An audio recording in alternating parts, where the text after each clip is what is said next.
नमस्कार विद्यार्थी मित्रांनो, मी सीमा आपले सरस्वती प्रायमरी स्कूलमध्ये स्वागत करत आहे। तर आज आपण इतिहासातील चौथा चॅप्टर उत्क्रांती हा बघणार आहोत। सुरुवातीचाच पॉइंट उत्क्रांतीची संकल्पना। मग आता ही उत्क्रांती किंवा इव्होल्यूशन म्हणजे काय हे आता आपण बघूयात। उत्क्रांती म्हणजे सतत किंवा संथ वेगाने होणारा बदल। उत्क्रांती म्हणजे काय? सतत किंवा संथ वेगाने। हा बदल एकदम होतो का? नाही, तर हळूवारपणे किंवा संथ वेगाने होणाऱ्या बदलाला आपण काय म्हणतो? उत्क्रांती म्हणतो। तर मग ही उत्क्रांती सजीवांच्या जीवनामध्ये कशी होत गेली ते आपण आता बघणार आहोत। पर्यावरणातील बदलांशी जुळवून घेण्याच्या आणि स्वतःचे अस्तित्व टिकवून धरण्याच्या प्रयत्नात एखाद्या विशिष्ट प्राणी जातीमधील प्राण्यांच्या शरीर रचनेत काही अंतर्गत बदल घडून येतात। एखादा प्राणी आजूबाजूच्या वातावरणाशी जुळवून घेण्याच्या प्रयत्नात काही स्वतःमध्ये चेंजेस करत असतो किंवा स्वतःमध्ये काहीतरी बदल घडवून आणत असतो। उदाहरणार्थ आपल्याला या ठिकाणी बघता येईल सरडा, यालाच आपण रंग बदलू गिरगिट असं म्हणतो। तो स्वतःचा जीव वाचवण्यासाठी काय करतो? तो ज्या ठिकाणी जातो त्या ठिकाणच्याच रंगाचा होतो। म्हणजे उदाहरणार्थ झाडावर जर तो असेल तर तो हिरव्या रंगाचा होईल, जर जमिनीवर असेल मातकट रंगाचा होईल, असा स्वतःच्या शरीरात तो बदल करून घेत असतो। दुसरं उदाहरण द्यायचं झालं तर उंट असेल। उंट हा कोणत्या ठिकाणी राहतो? वाळवंटात। वाळवंटात वातावरण अतिउष्ण आणि पाण्याची कमी असल्यामुळे त्याने स्वतःच्या शरीरात काही बदल घडवून आणलेले आहेत किंवा काळानुरूप त्याच्या शरीरामध्ये काही चेंजेस होत गेलेले आहेत। जसं की त्याची त्वचा राठ आहे आणि त्याच्या पापण्या किंवा आयलॅशेस हे कशा आहेत? लांब लांब आणि दाटसर आहे, जेणेकरून तिथली वाळवंटातले वाळूचे बारीक कण त्याच्या डोळ्यात जाणार नाहीत। अशा प्रकारे त्याच्या डोळ्यांची रचना त्याने केलेली आहे। त्याचबरोबर त्याचे नाक पण जाडसर आहे किंवा त्याची पूर्ण त्वचा ही कशी बनवलेली आहे? जाडसर। असे काळानुरूप त्याच्या शरीरामध्ये काही अंतर्गत बदल झालेले आहेत। म्हणजेच कालांतराने तेच बदल त्या प्राणी जातीच्या पुढील पिढ्यांमध्ये आनुवंशिकतेचे रूप धारण करतात। अशा रीतीने मूळ प्राणी जातीपेक्षा काही वेगळी वैशिष्ट्ये असणारी एक नवीन प्रजाती उदयास येते। ही प्रजाती मूळ प्रजातीपेक्षा अधिक उत्क्रांत असते। म्हणजे तिथल्या वातावरणाशी जुळून घेण्याच्या प्रयत्नात काही स्वतःच्या शरीरात बदल केले, जसं उंट असेल किंवा सरडा असेल, तर ते त्यांच्या पुढच्या पिढ्यांमध्येही हे गुण आपोआप जाणार आणि जी ही पुढची पिढी आहे ती काय होणार? अधिक उत्क्रांत असेल। त्यांना स्वतःच्या शरीरात स्वतःहून बदल करण्याची गरज आहे का? नाही, तर त्यांना जन्मजात ते बदल त्यांच्या पहिल्या पिढीपासून मिळालेले असतात। म्हणून काय म्हणतात? ही पिढी मूळ प्रजातीपेक्षा अधिक उत्क्रांत असते। तर या प्रक्रियेत अनेकदा मूळ प्राणीजात नष्ट पावते। या प्रक्रियेत काय होतं? अनेकदा मूळ प्राणीजात नष्ट पावते। त्याचबरोबर अनेकदा मूळ प्राणीजातीपासून एकापेक्षा अनेक उत्क्रांत प्रजाती निर्माण होतात। ही संकल्पना सर्वप्रथम चार्ल्स डार्विन या शास्त्रज्ञाने मांडली। तर याच्यावरती प्रश्न कसा येऊ शकतो?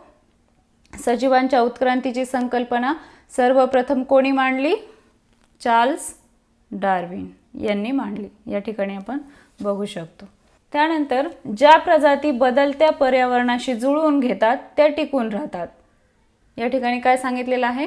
ज्या प्रजाती बदलत्या पर्यावरणाशी जुळवून घेतात त्या टिकून राहतात। म्हणजे आपल्या आजूबाजूचे जे काही वातावरण आहे त्या वातावरणातील बदलांशी जी प्रजाती जुळवून घेते, उदाहरणार्थ काही ठिकाणी पाऊस भरपूर पडत असेल तर तेथील प्राणी किंवा वनस्पती तेथील वातावरणाशी जुळवून घेतल्या तरच ते टिकतात।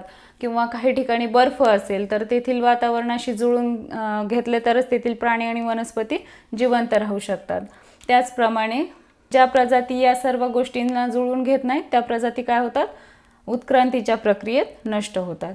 पूर्वी पृथ्वीवर डायनोसॉर वर्गातील प्राण्यांच्या अनेक प्रजाती अस्तित्वात होत्या। एखादे अचानक आलेले संकट किंवा पर्यावरणातील झालेला आकस्मिक बदल हे या डायनोसॉरच्या महाकाय प्रजाती नष्ट होण्याचे कारण असावे असे मानले जाते। तुम्ही कधीतरी ऐकलंच असेल की पूर्वी खूप मोठ्या आकाराचे डायनोसॉर आपल्या पृथ्वीवर अस्तित्वात होते, पण हे डायनोसॉर आपल्याला आत्ता का दिसत नाहीत? तर हे डायनोसॉर आपल्याला आता पृथ्वीवर का दिसत नाहीत?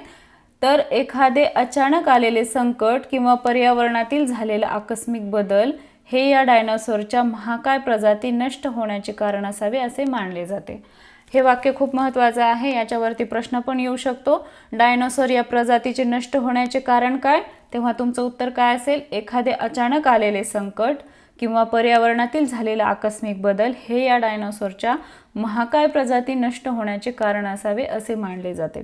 तर अनेक ठिकाणी काय झालेलं आहे, पंख असलेल्या डायनासोरचे अश्मीभूत म्हणजेच फॉसिल्स अवशेष मिळालेले आहेत. अश्मीभूतलाच आपण काय म्हणतो, फॉसिल्स. 2 पायावर चालणाऱ्या पंख असलेल्या काही प्रजाती उत्क्रांत होऊन त्यांच्यापासून पक्षी निर्माण झाले असे मानले जाते. तर त्यावेळेसचे काही डायनासोर कसे होते, पंख असलेले पण 2 पायावर चालणारे होते. मग त्याच्यातच हळूहळू बदल होत जाऊन त्याचेच पक्ष्यांमध्ये रूपांतर झाले असं मानलं जातं.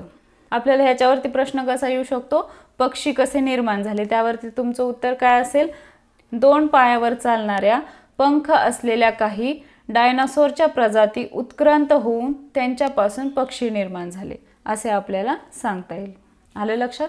तर आता आपण दुसरा पॉईंट बघणार आहोत, प्राण्यांच्या उत्क्रांतीचे टप्पे. तर आतापर्यंत आपण उत्क्रांती म्हणजे काय हे बघितलेलं आहे. तर त्यानंतर प्राण्यांच्या उत्क्रांतीचे टप्पे बघूयात. तर किती टप्पे आहेत, 2. तर या ठिकाणी अपृष्ठवंशीय प्राणी आणि पृष्ठवंशीय प्राणी असे 2 टप्प्यात प्राण्यांचं वर्गीकरण केलेलं आहे.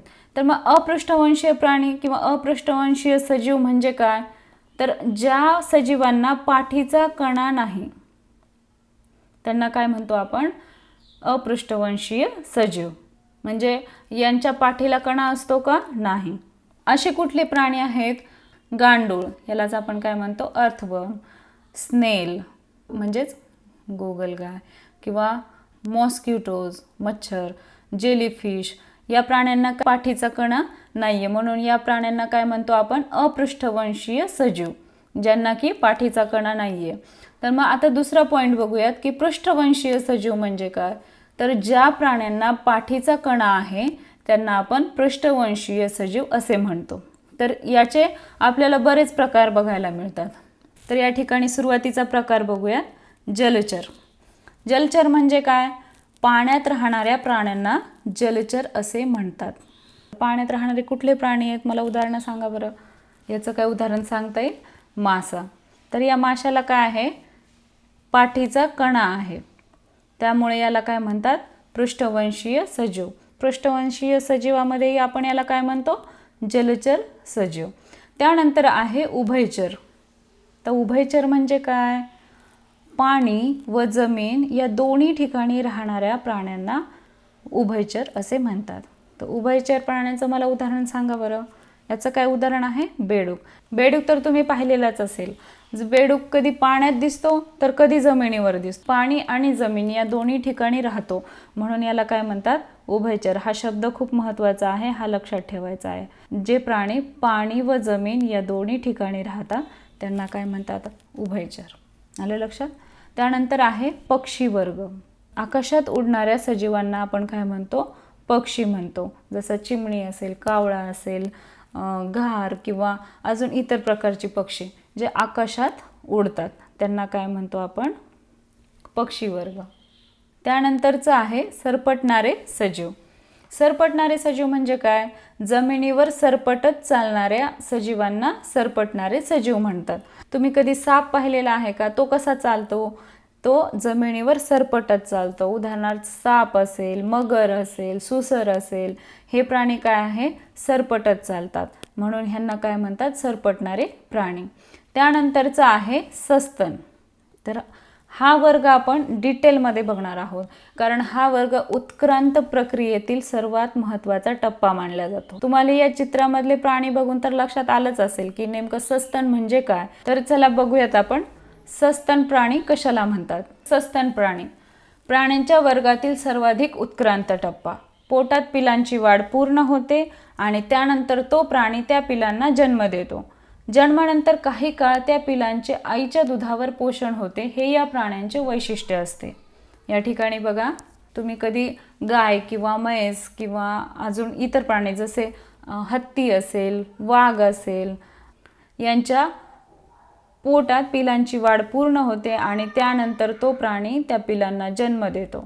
मग जन्मानंतर काही काळ यांचं पोषण कसं होतं किंवा हे जिवंत कसे राहतात किंवा काय खातात, तर यांचं पोषण आईच्या दुधावर होतं. या पिलांचे पोषण आईच्या दुधावर होते. मग यालाही काही अपवाद आहेत. हे प्राणी सस्तन प्रकारातील असूनही अंडी घालतात. कोणती? या ठिकाणी 2 उदाहरण दिलेली आहेत, जसं बदक चोचा, यालाच आपण काय म्हणतो? प्लॅटिपस, आणि मुंगीखाऊ अँटीटर. तर हे प्राणी काय करतात? अंडी घालतात. अंड्यातून पिले जेव्हा बाहेर येतील त्यानंतर त्यांचं पोषण आईच्या दुधावर होतं. तर हे सस्तन प्राण्यातील काय आहेत?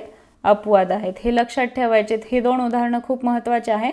बदक चोचा म्हणजेच प्लॅटिपस आणि मुंगीखाऊ अँटीटर. आलं लक्षात? तर या पॉईंटवरती कसे प्रश्न येऊ शकतात ते बघूयात. पाण्यात राहणाऱ्या प्राण्यांना काय म्हणतात? जलचर प्राणी म्हणतात. त्याचबरोबर दुसरा प्रश्न, पाणी व जमीन या दोन्ही ठिकाणी राहणाऱ्या प्राण्यांना काय म्हणतात? उभयचर प्राणी. हे खूप महत्त्वाचं आहे. उभयचर हा शब्द तुम्हाला लक्षात ठेवायचा आहे. उभयचर म्हणजे काय? पाणी व जमीन दोन्ही ठिकाणी राहणाऱ्या प्राण्यांना उभयचर म्हणतात. त्याचबरोबर पृष्ठवंशीय प्राणी वर्गातील सर्वाधिक उत्क्रांत टप्पा कोणता? हे आपण आत्ताच बघितलेलं आहे. सस्तन प्राणी हा पृष्ठवंशीय प्राण्यातील सर्वाधिक उत्क्रांत टप्पा आहे. त्यानंतरचा प्रश्न, सस्तन प्राण्याचा अपवाद सांगा. तर तुमचं उत्तर काय राहील? सस्तन प्राण्याचा अपवाद बदक चोचा आणि मुंगीखाऊ, प्लॅटिपस आणि अँटीटर. त्यानंतरचा तिसरा पॉईंट, मानव सदृश्य वानर. मानव सदृश्य वानर म्हणजे काय? तर मानवासारखं दिसणारं किंवा माणसासारखा दिसणारा वानर म्हणजेच काय? मानव सदृश्य वानर. मानवासारखे दिसणाऱ्या वानरालाच एप वानर म्हणतात. त्याचं नाव काय आहे? या ठिकाणी तुम्ही बघू शकता. त्याचं नाव काय आहे? एप वानर. हे लक्षात ठेवायचं. याचं नाव काय आहे? एप वानर. या वानराचा वावर झाडावरच होता. हा वानर कुठे राहत असायचा?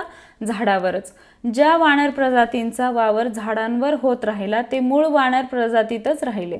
वानर आपण आता पण बघतो की ते कुठे राहतात? झाडावरती राहतात. झाडावर उड्या मारतात किंवा त्या झाडाची पाने फळे खातात. त्यांचा वावर कुठे असतो? झाडावरच असतो.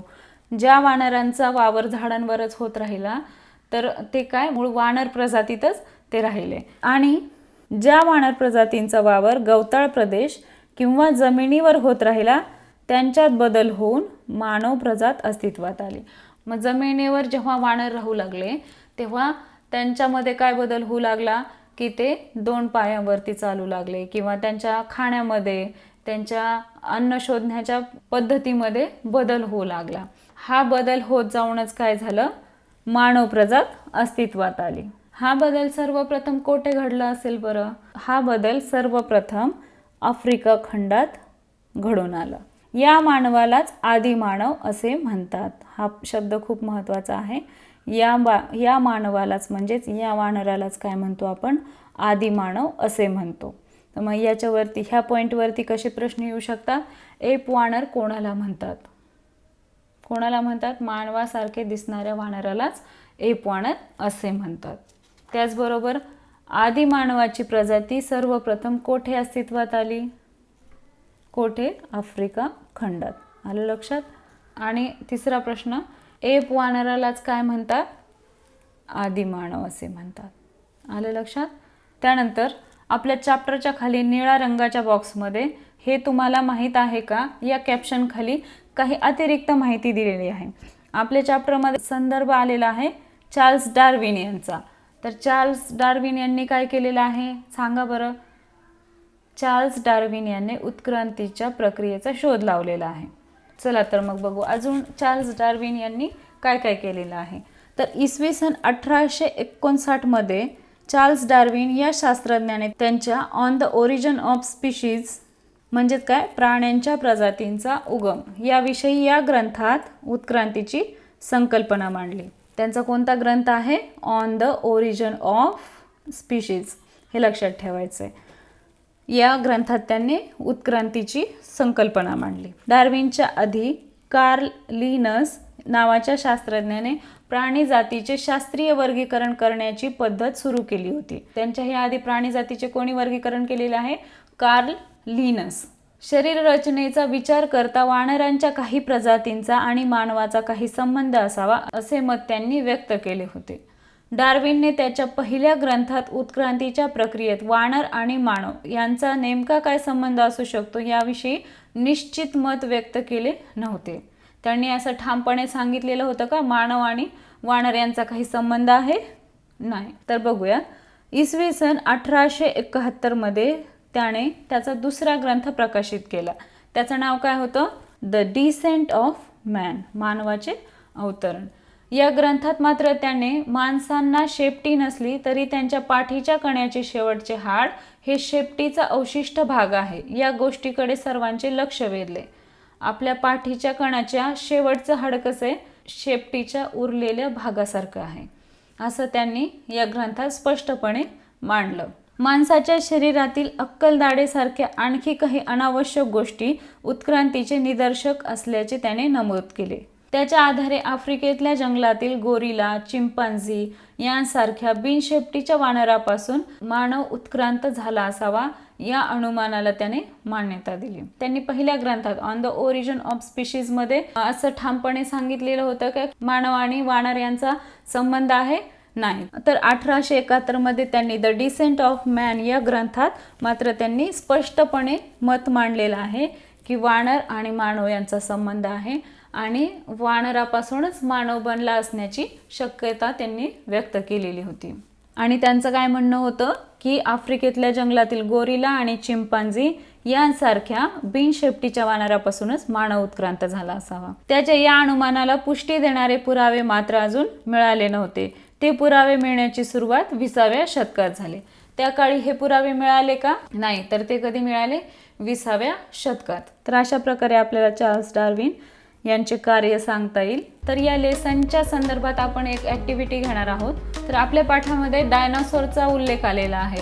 तुम्हाला काय करायचं आहे, ज्या थीम पार्कमध्ये डायनासोरच्या प्रतिकृती किंवा तेथे काही देखावा निर्माण केलेला आहे त्या ठिकाणच्या थीम पार्कला तुम्हाला भेट द्यायची आहे आणि मला कमेंट करून नक्की सांगायचं आहे की तुम्ही कोणत्या थीम पार्कला भेट दिलेली आहे आणि तुमचा अनुभव कसा होता. आले लक्षात? आय होप तुम्हाला चॅप्टर समजला असेल. तुमच्या काही शंका असतील किंवा प्रश्न असतील तर कमेंट्स करून नक्की सांगा.